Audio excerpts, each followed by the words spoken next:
chè y đập chè y đập sấy chè này e cái abc quạt quạt cái tháp tập tà quạt quạt đi quạt quạt bà chồ quạt nó nói không đây nhá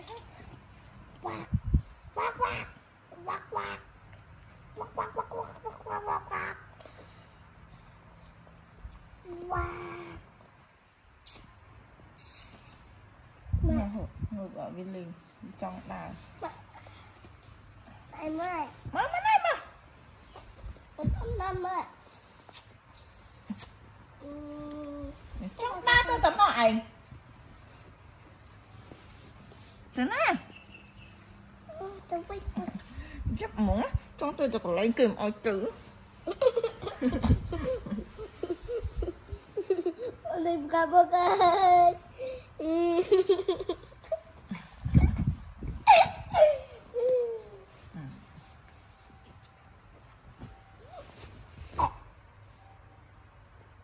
đã lâu rồi một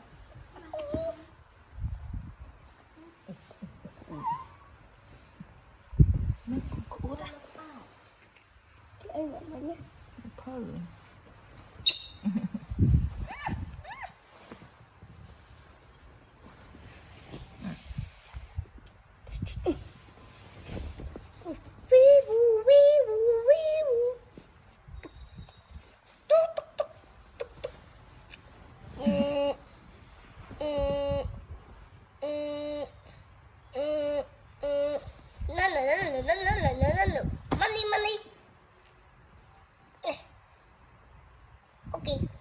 còn bằng một mặt lưng và mặt căng gì đó ủa đó đó tập bê đó quay ngập lắm cất được lá mà chặt năm chặt năm chặt năm chặt năm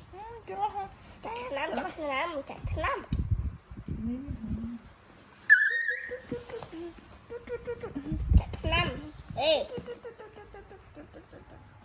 còn ôi bằng đầy mục hay sự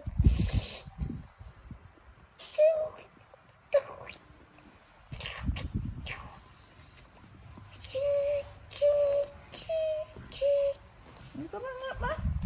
bạn ơi money money money money money money money money không gì money money quạt quạt quạt quạt quạt quạt quạt quạt mà đó cái lịch tút hai ba một cái ở bên trong chảy vô mọc bằng nhưng mà nó mình tập trung mà xong bước này mình tập biết tập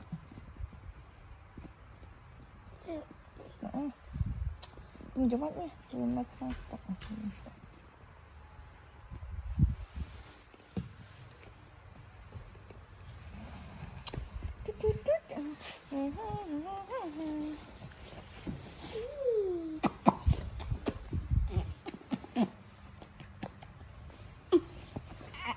anh là cái chú bê đâu đài con là viêm trầu tôi đã đấu chạy ơi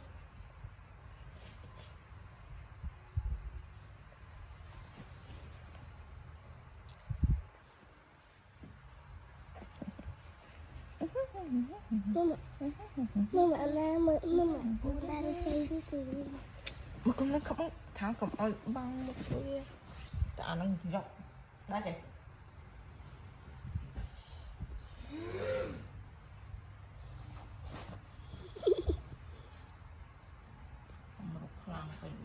tích tích à cái sông gạo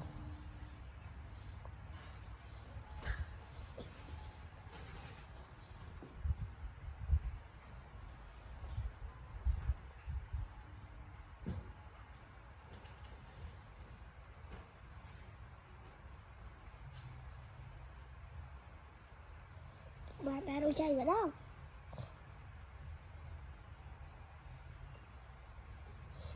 Mày chơi lại super với.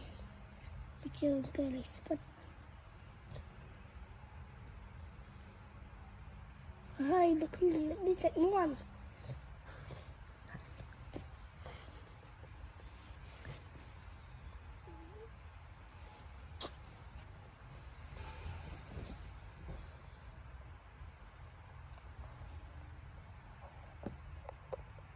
Ba sai. Ê, ba sai.